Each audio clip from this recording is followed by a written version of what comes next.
Hey, what's up, guys? In this video, I'm going to cover what I wish I would have known when I first started my AI agency. Let's get into it. Alrighty, guys, I'm just going to get on here and riff a little bit as I reflect upon what I wish I would have known when I first started my agency, Crimson. So, you may or may not know, but I run an AI automations business called Crimson, and we build AI systems for businesses, okay?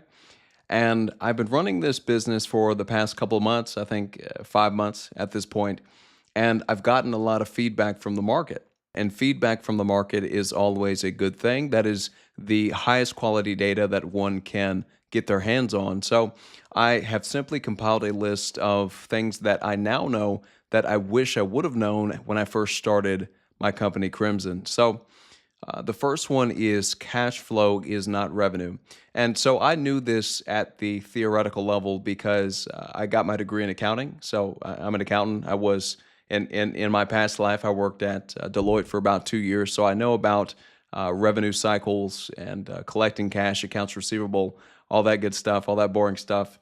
But to experience this truth experientially, right, directly, is a whole different story. So you can have 20K in pending payments and still have $0 in the bank.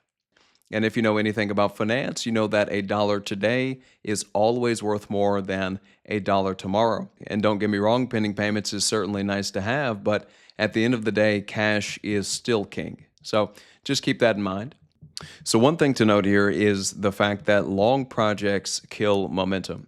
So the more complex your project is, generally speaking, the longer it's going to take you to provide the deliverable to the client, right? Because it's more complex. And since it's going to take longer for you to complete, that means you're going to have to wait longer to receive your final payment, right? Your cash. Okay? And you don't want to be in a position where you're waiting multiple weeks to receive cash on a project that you started. So the goal here is to aim for a quick turnaround. And I created another video on productization and how I'm taking a step back from custom work.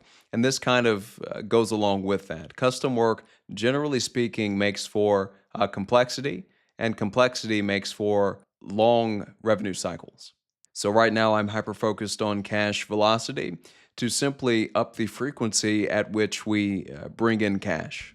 The next thing I wish I would have known is you want to deliver projects that don't involve a lot of coordination. So clients are busy and you're busy.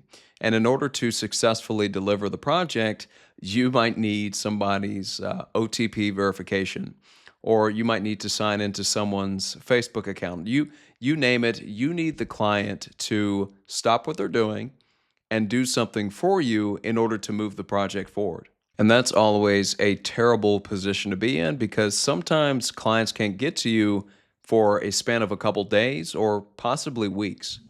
And so obviously, if you listen to the last module, this is going to increase the amount of time it takes for you to collect cash on that project. And this is not any fault of your own or the client's. This is just because you picked an offering that was high coordination, we could call it. So the point is, going forward, I'm going to simply focus on projects that are high value and low coordination to improve the turnaround on these projects internally and to continue to create value for my clients. So you want to build offers that require minimal client input. You want them to sign up, send the credentials, and then you handle the rest, okay? Next is my favorite topic, which is tech debt.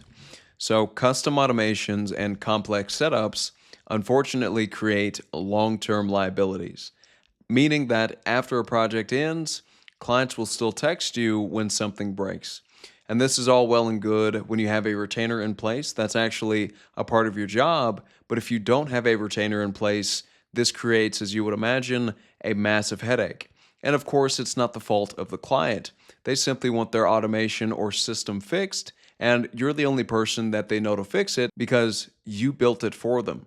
So long story short, the best way to mitigate this is to deliver projects that are high value and low maintenance, and you will thank yourself later for this. So my last point is you need to decide whether you're going to be a freelancer or an agency owner, because What you decide is going to determine how you spend your time.